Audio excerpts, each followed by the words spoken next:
you know, the country obviously is not as diverse as ours in terms of racial and ethnicity, the mix. But still, there's a pride in there that I think we have, in many respects, lost.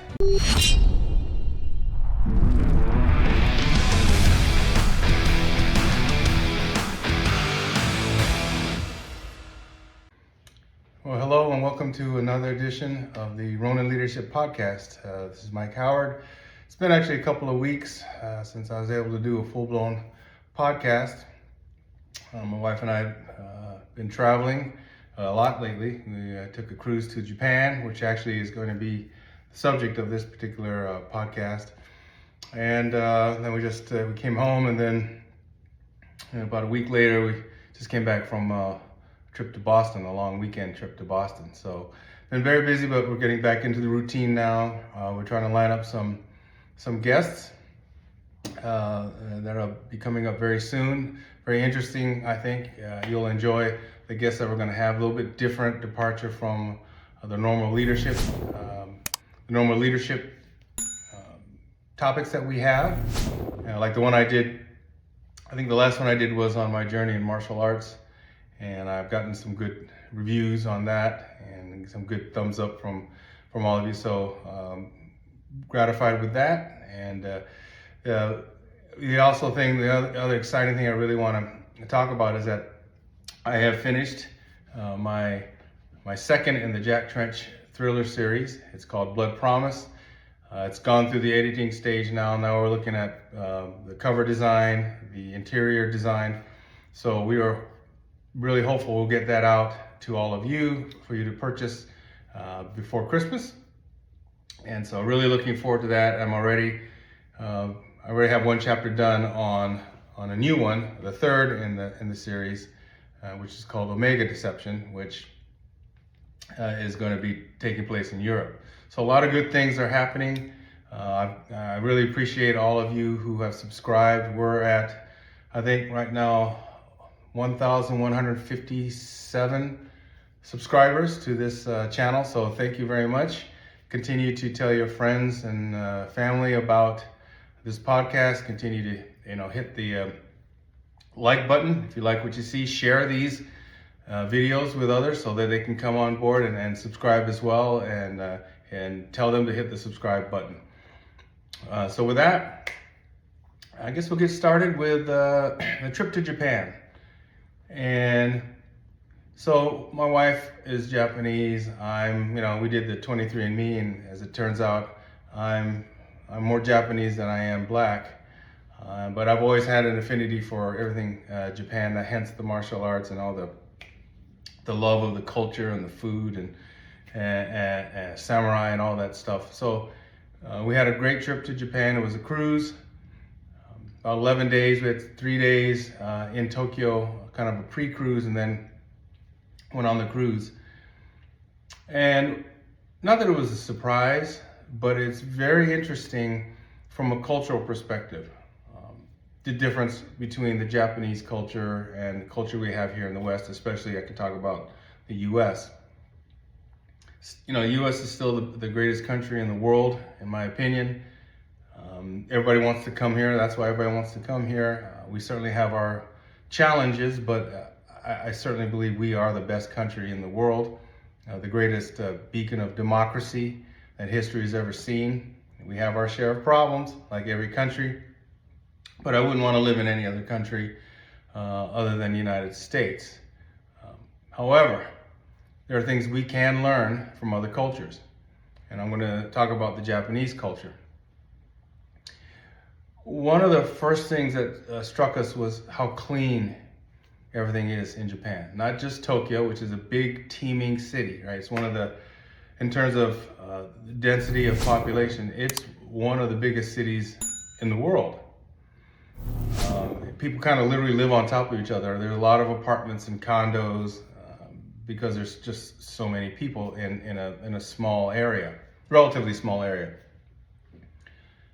But how clean Japan is. In every city we went to, with big city or small towns, excuse me, all of Japan is clean. That's not just because they have really great people that clean up the streets, but it's really due to the fact of their culture.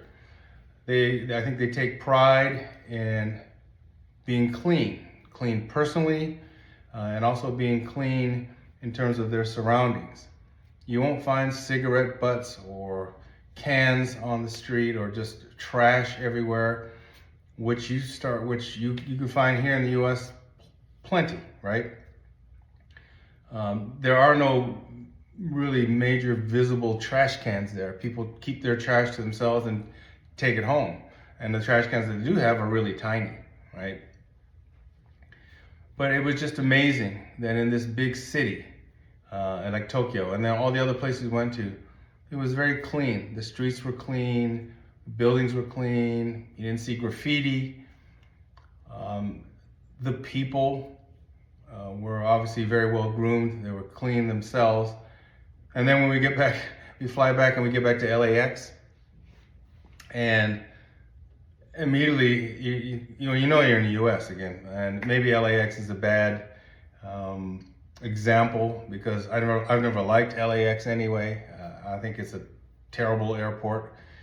But we get there and everything's dirty. There's trash on the sidewalks, and inside the terminal it's just dirty, right? And so that's something we can learn as a culture, is that, you know, we have this beautiful country. We have these great cities. We don't have to litter. We don't have to make it so that it's an eyesore. And that really comes down to us people. Right? Why are the Japanese people different than we are in that regard? Because they've been raised to respect their surroundings. Their culture teaches them to respect what's around them. That's a big part of Japanese culture, is respect. Gets to another example. So we had a tour guide that was taking us around when we were doing the pre-tour, I think the 3 days in Tokyo. And one of the things that he told us was that when you go on a public transportation in Japan, whether it's a train, bullet train, or regular train, bus, whether you are any of those modes of transportation, subways or whatever they call them there, you will never see Japanese people speaking on the phone. Their phones are turned to mute, and they won't be speaking on the phone. Now, they might be texting and doing other things quietly. And the reason is because they don't want to disturb the neighbors around them. They consider other people's feelings first. And in terms of their ability to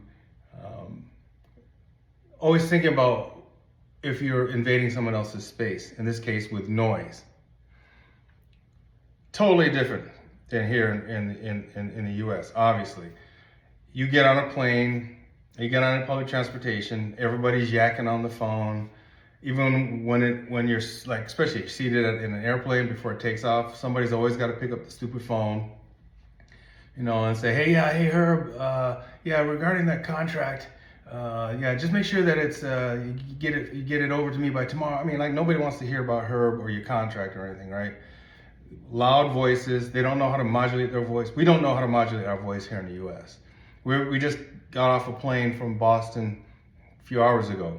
The couple in front of us, especially the gal, she had on her phone, and like music was blaring at one point. I mean, she's completely oblivious the fact that, you know, people can hear her, right? Or people are yakking on the phone. We were in the lounge getting ready before we got on the plane, and there was some woman on a speakerphone, right? You don't have to be on a speakerphone while you eat, because she's eating her breakfast, right? So she's got to be on a speakerphone.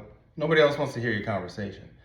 I appreciated that about the Japanese culture, that they think about what their actions are and how does it affect other people. And I think that's important. That's something that we don't do in this culture. We don't think about how our actions affect other people. Quite the contrary. I think we've become a more selfish country that way. It's really self-centered, and it's about me. Think about me, and not even like with blinders, not even thinking about how your actions affect other people. And I know with Janice especially, but with me, I think it's because we have the Japanese roots that, And we're cognizant of these types of things. We're cognizant of not chatting on the telephone in places we shouldn't be chatting, because you can text or you can speak softly. And I mean, we've seen recently someone was on the telephone. Oh, this is a good example. On the way to Boston, a guy and a gal were sitting in front of us. They weren't together, but we remember the young lady was telling her fellow passenger, "Hey, look, I have to make this quick call. I'm sorry, but it won't take long. Do you mind? Do you mind?" I thought, now that's classy, And the guy said, "Yeah, no problem." And then when she did get on the phone, it was in a modulated tone. It was, she wasn't like yakking at her full tone, which most people do when they're on the phone in public. They just talk loudly. She knew enough, had enough manners to just keep her voice quiet, right? But again, somehow in this culture, we've gotten into where we feel like we can invade everyone's space through our voice, and our presence, without even thinking about what does it affect, other people. Now, some of you may say, well, it doesn't really matter, but it does matter. It all goes to manners and culture and respect, which you have plenty of in Japan. And I think we could learn a lot from folks like that. Another thing that struck us was we were visiting an Omega boutique in Tokyo. I didn't buy anything, but we were up there just to take a look. We like to visit all the boutiques there because we're Omega watch fans. A young man, showed us around and took our picture. We asked him, could you take our picture? We didn't buy anything. Really nice guy. And as we were, so we went up there through there was this basic glass elevator. So it's kind of cool. You can see all around you as you're going up and down. And as we were getting ready at the elevator, it was like maybe the third level, fourth level, something like that. We get in, doors open up, the guy bows. And he bows until he can't see us anymore. Now, I'm not expecting Americans to bow. That's definitely a Japanese tradition, Asian tradition. But it was a sign of respect. Probably because, for your elders, but also as guests of that particular boutique, it was a sign of respect. And it struck us. We remembered. We talked about it to other people on the trip, and now here when we were home. And the guy was probably in his 20s, right? And I think that's a really great thing. There are things that we have lost in this culture when it comes to respect. I see it all the time, especially when it comes to men. Okay, men do not open doors for women anymore like they used to, like they were taught, right? You see it all the time. Men will just open up the door and go right in front of, Janice or other women. I noticed that. If you're in an elevator, they don't hold the door for women. They just go right out. Men wear hats everywhere, including in restaurants, which is, to me, stupid. Take your hat off when you go into a restaurant. Know how to dress when you're in public places, right? And it's just something about our culture. We've become real slovenly, I think, as a culture, real sloppy as a country. I'm not saying everybody needs to wear a suit when you get on a plane. You look at the old movies or old newsreels, back in the 40s and 50s, and probably part of the 60s at least, people dressed up when they went on an airline trip. A lot of men wore suits or sports coats, and women dressed up. And now you got dudes coming on with shorts and flip-flops. Look like they just rolled out of bed. Might as well just come in their pajamas. Again, we've lost our sense of style. We've become too loose with the way we comport ourselves in public. I think the other thing was, in Japan, there was this feeling that people were trying to help. Again, not everybody's perfect there. There's no place that's perfect. There's no country that's perfect. I'm sure they have their, mean people as well, or grumpy people and all this other kind of stuff. But I remember every time we got off the ship at any port, you usually go on the gangplank, and you're being directed to like a terminal area where you go through. Sometimes you have to do the immigration thing, and they have immigration people there. A lot of times, sometimes you don't. But as we were going through, and you have to make your way, there's signage telling you where to get to the buses for your tour buses. But there were like all kinds of people there directing you, and and with a smile, directing you to where to go. And you say, arigato, thank you, or you nod to them, and they would say thank you. They all had a smile on their face. Even like the customs or immigration people had smiles on their faces. And sometimes the passengers were the grumpy ones, right? Typical Americans, the grumpy, line's not going fast enough, or whatever the heck their malfunction for the day is. And you just saw the helpfulness of everybody. You had all kinds of people directing you to buses, and they were happy. And then as the buses pulled away, these people would wave at you like, have a good day or have a good tour, right? And you imagine that here? You may get some of it here, but usually it's just some grump that doesn't like their job, and saying, go this way, it's that way. Or if you ask them a question, they act like they're bothered, right? And it amazed me the level of customer service, and the pride in whatever job that they had. Was phenomenal, and we saw it all throughout the country. Conversely, we got back again on the LAX thing. Get back to LAX. We have TSA pre and we have clear. And clear. If those of you who don't know what clear is, most of you do, but besides TSA pre-check, clear. If you sign up for clear. They use your biometrics, either your fingerprints or your eyes.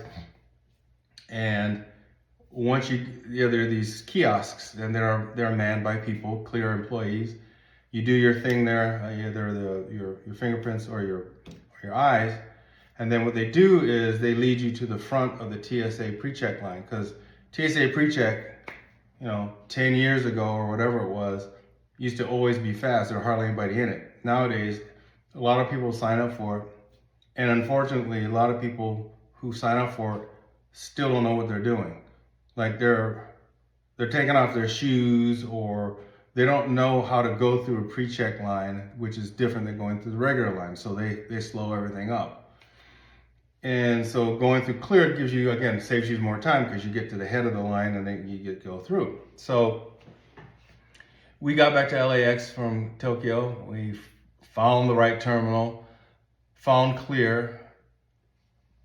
Unlike what we experienced in Japan, there was this young lady, could not have cared less about us. Barely said 2 words. There were 4 of us traveling.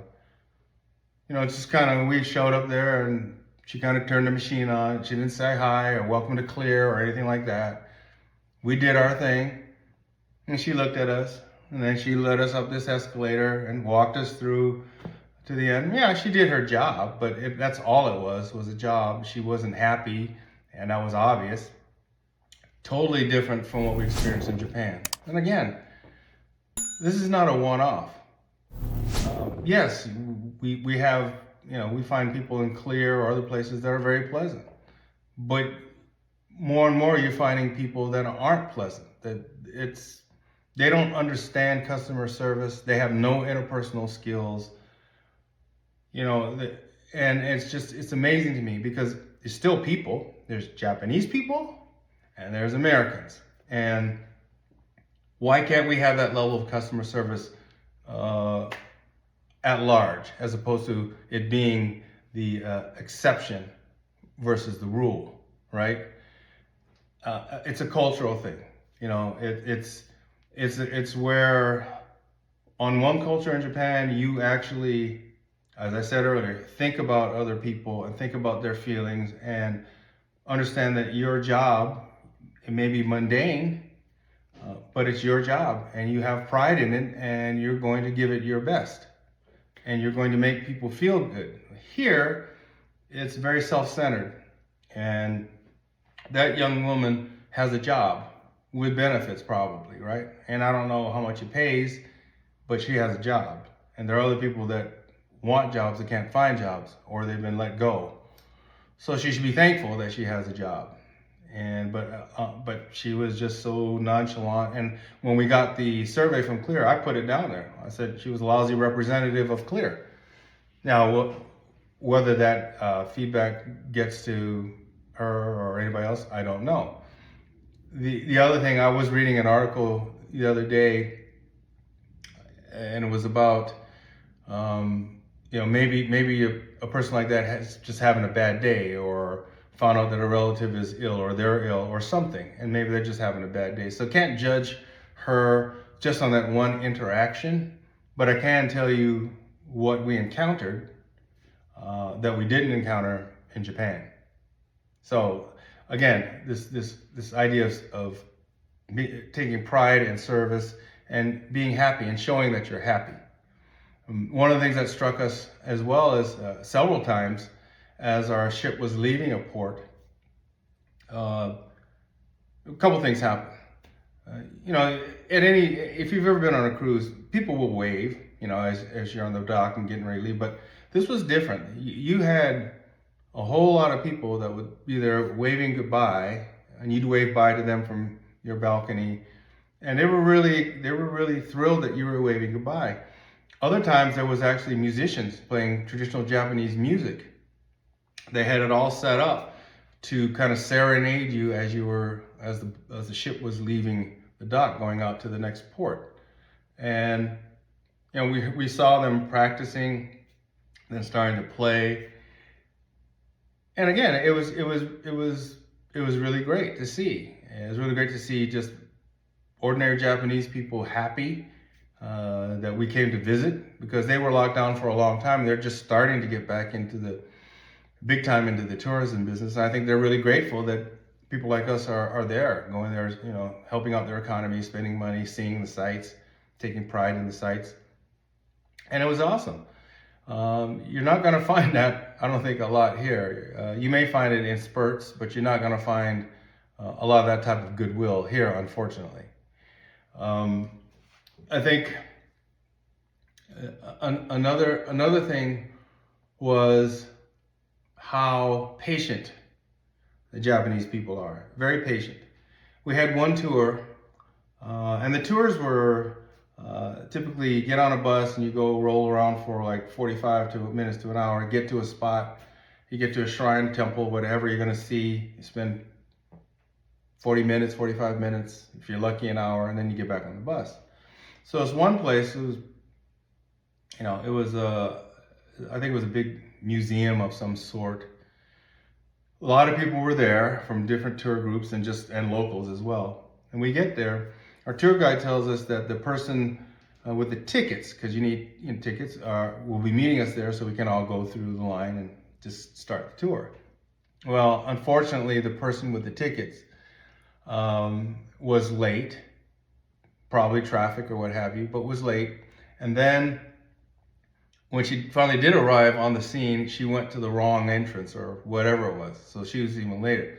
Well, nobody likes standing around, but hey, it is what it is. You can't do anything about it. Well, we found out that we have some very impatient Americans on our ship, entitled, and they're older. It was an older crowd, maybe only 700 something passengers on the ship. So definitely an older crowd. Should know better, but I guess having money doesn't always mean having class or patience. And so I remember this one woman, and I used to see her a lot, and she complaining, and she went up to our tour guide and just basically was saying that this is unsatisfactory. We don't have that much time here. And then luckily we had two men that we became friends with. And they actually bought our tour guide an iced coffee because it was a hot day, and they knew she was, taking the brunt of, criticism from some ungrateful passengers. And then when the woman with the ticket did show up, she was just saying, I'm sorry, I'm sorry, gomenasai, gomenasai, I'm sorry, in Japanese, and bowing. And, we said, okay, it's okay. But there were other people that just looked at her and, they were just glaring. And, these privileged Americans that had to wait for a little bit, and it might have been good for them because some of them were overweight. So maybe they were able to shed some pounds in the hot sun out there while they're waiting. But the attitude of, I made a mistake, I'm sorry, and visibly bowing to us and saying, I'm sorry, I'm sorry. Things happen, right? You'd see it on the ship. Things weren't 100% to some individual, and they were just brusque. You had some really, not everybody, most people were really good, I think, for the most part. But you always have those people that think they're better than other people, that the people that are the waiters and the cleaning people and any staff are servants, as opposed to people who have a job to do and they're trying to do the best job they can. And they are.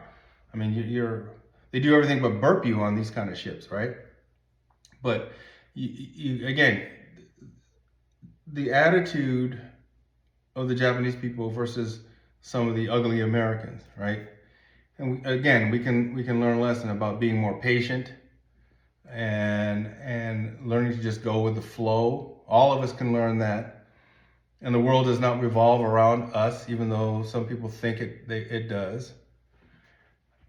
And so, we came back from this trip, and we were just, it was a great trip. Actually, we took one side trip. It was a tour to Busan, Korea. It's the only stop in Korea. And it was amazing. I've been to Korea many times, but it was a long time ago. I was in Seoul, and Seoul seemed to be a fairly clean city, well-organized city. But we went to Busan, and it was totally different. Like, the people were not particularly friendly, and they bump into you. They don't care about your space. It was dirtier. It was a lot dirtier. It reminded us of home, back here in the United States. And so it was a pleasure to get back to Japan.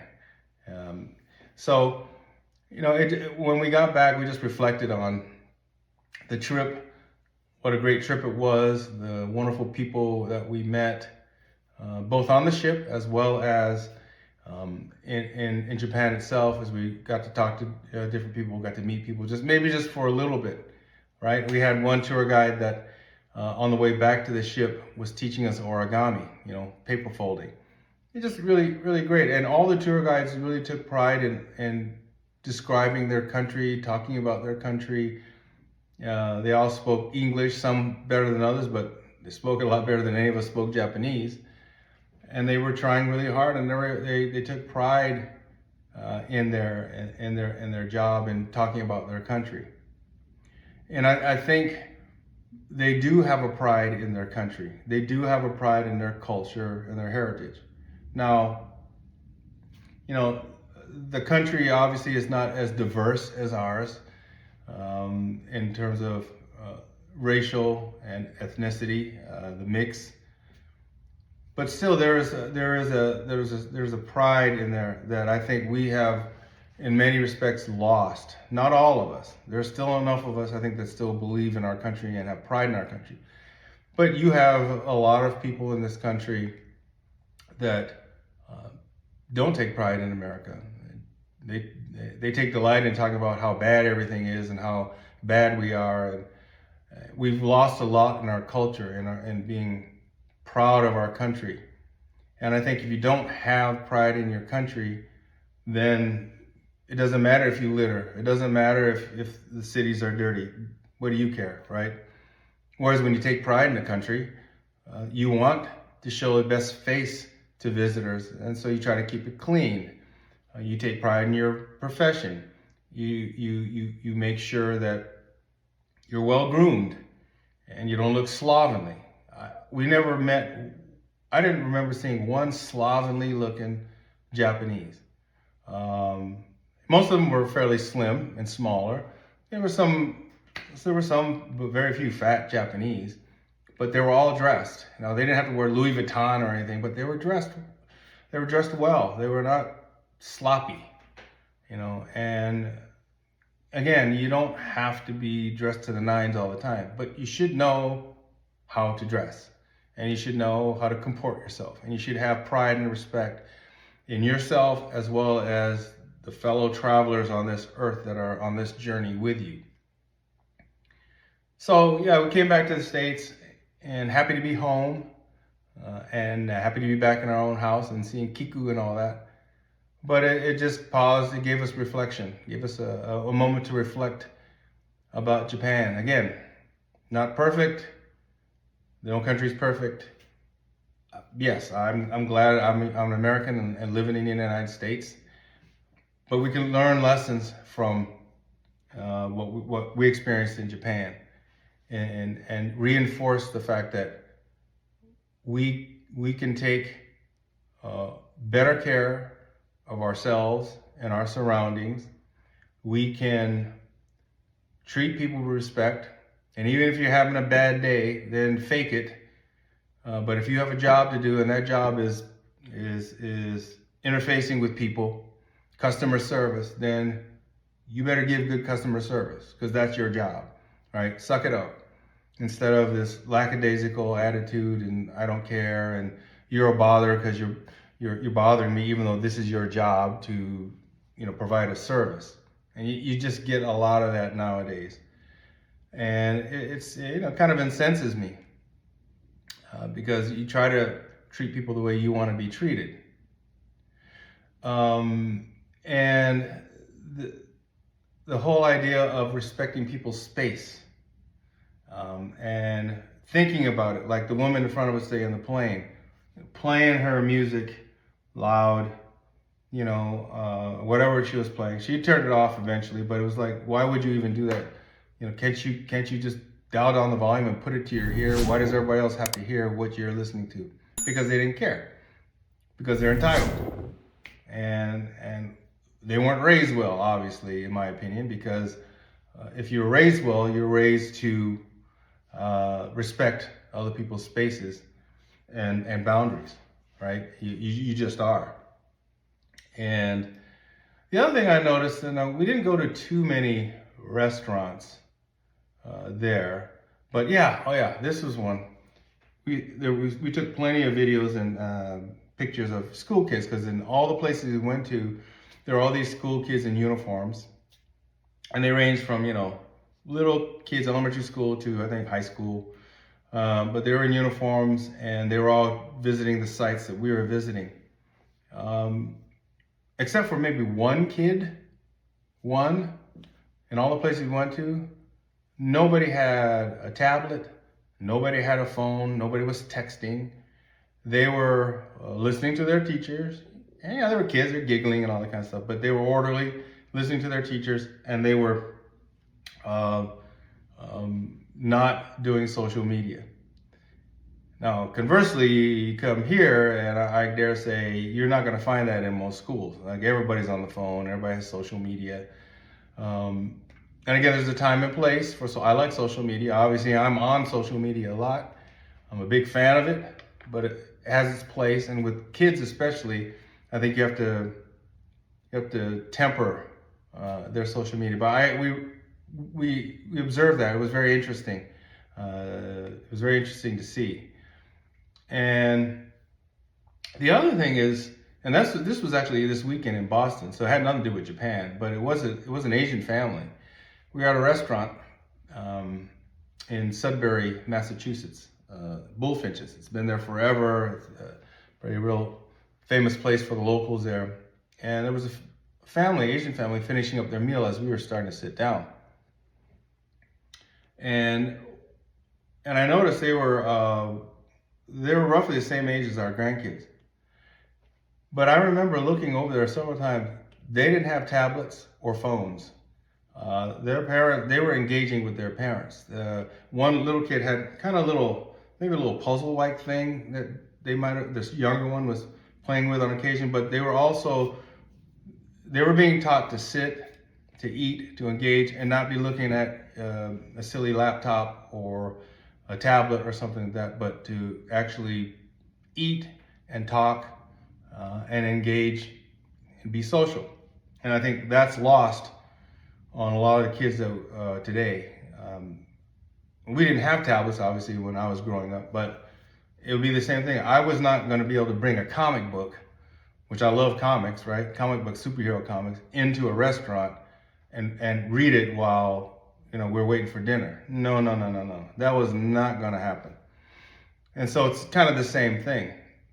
And again, you see in Japan, it's the same way. You don't find kids with tablets, in restaurants.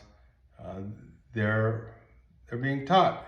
And I think the socialization of these kids at a young age to respect authority, to honor their country, to respect the boundaries between people so that you're not encroaching in their space, to be polite, to be thankful, to have pride in whatever work you do, pride in your school, pride in your, all these kinds of things eventually ends up towards an adult that thinks that way. And I think we need to kind of get back to that in the U.S. where we learn respect, we learn what it is to treat other people with respect, and we learn about boundaries and how we may be doing something that could be affecting somebody else, right? If you're talking too loudly on a telephone and you're in the next seat over in a plane, maybe nobody wants to hear your conversation, but you don't care. Well, where does that come from, right? That comes from, to me, somewhere along the way upbringing that didn't teach you that. And you see that, unfortunately, with a lot of younger folks that have not been taught that. And they haven't been taught a whole lot of things about social niceties and gracefulness and politeness. Not all, there are some, right? So it's not blanket, but we could be better at it as a country. So as you are listening to this and you think about yourself, think about how you can maybe look at the world a little bit differently. And as you go out to restaurants, as you go out to public transportation like airplanes or whatever you're doing, maybe you can be cognizant of what's going on around you. I would never, this is another thing. And again, this is where it kind of doesn't matter about age. We were coming back, we finished the trip. We were at Tokyo Airport in the lounge. We had a long layover. And we're waiting to get on the plane, obviously. And we see some people that were from our ship. We didn't really know them, but we knew they were from our ship. And they were sitting kind of in the corner. One guy, throughout the whole time, he's got his telephone out there and he's watching some TV show or something. But he's got the volume cranked up, like we can all hear, right? And we kind of looked at him and made comments. The dude is totally oblivious. And, I'd say the guy's probably in his 50s, maybe early 60s, I don't know. And at one point, his wife, who was oblivious too, she kind of looked at us and then looked at him and kind of told him to turn it down. But again, this is not a kid. This is not some 15-year-old, 14-year-old kid. This is a grown man, a grown-ass man, as they say, who should know better. So how does this man get that way? So I think there are two things that happen. There's the one I just talked about, where you're raised well by parents and teachers and clergy and everybody else, whoever the influential people in your life are as you're growing up. They're teaching you things about respect and thinking about other people's feelings as you're about to do something that leads you, hopefully, as an adult to think about these things. The other part of it is maybe this person at some point in time acted like that, but I get the feeling that because they've reached a certain stature and a certain, income level, it doesn't matter. I'm privileged. I can just do this thing. I don't really care if it bothers people around. He didn't even think about other people. We would have never done that. We would have been ashamed to have crank it up, and have other people be disturbed. So it was really, it's very interesting. And it's something we as a culture here in the U.S. can learn from, right? Stop being the ugly American. Have some pride and respect in yourself and your fellow citizens that are traveling this world with you. Be cognizant of your actions. Try to comport yourself in a way that says, hey, classy person there, right? Because they know how to act. They know how to behave in public. And for you young men out there, and even some older men too, it's okay to wear a baseball cap, wear it forward, backward, whatever you want. When you go to a restaurant, take the damn thing off. It's a simple lesson. It's just something that you do. I wear caps on occasion, not much. But yeah, people should know how to do that, or even how to dress, right? And I don't know, we just lost a lot in this country when it comes to, grooming, cleanliness, caring about other people's feelings. We become a more self-centered country, more slovenly country in many, many ways. And I think it shows. It shows in our cities. A lot of our cities look like crap, and a lot of our people don't know how to dress, have never been taught. They don't know how to act in restaurants. They don't know how to act in airplanes. And it becomes tiring after a while. So what can we do about it? It's kind of hard to hit the reset. It is what it is in this culture, but individually, you can do it. Individually, you can try to make a bit of a difference by making sure that if you have kids, for instance, that you're raising them the right way, that you're training them about respect and how to act in public and what to do and what not to do. That would be a great thing. And you can model it yourself if you really have that inclination, which I believe you should.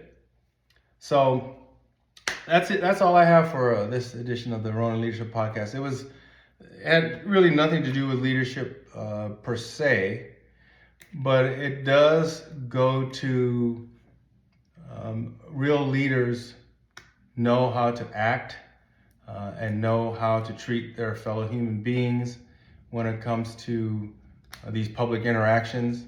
Real leaders take pride in their work. Real leaders have very good customer service ethic and public-facing skills. They know how to deal with people. They are cognizant. They have that emotional intelligence. They're cognizant of how their actions may affect other people, maybe in a negative way or bothering them. They have that consciousness about them. Real leaders have that. And so these are lessons that we can all learn, and I think we can be a better society for it. We're kind of in the midst of getting ready to ramp up for the new year, trying to line up guests, and I think we'll have at least one or two other guests before the end of the year. One of them I'm really looking forward to, more of a panel discussion with some folks, but more on that later. But again, thank you very much for listening to the podcast, and continue to hit the like button, share these podcasts with other people. Again, we're the last count 1,157 subscribers, so we're continuing to move up the subscribership, which is great. And please tell your friends about it, have them subscribe. Anything you want me to talk about, please send me suggestions. I love to hear it. So until the next time, remember, have some respect for yourself, have respect for your fellow man or woman. Think about your actions before you do them, and we'll see you on the next Ronin Leadership Podcast.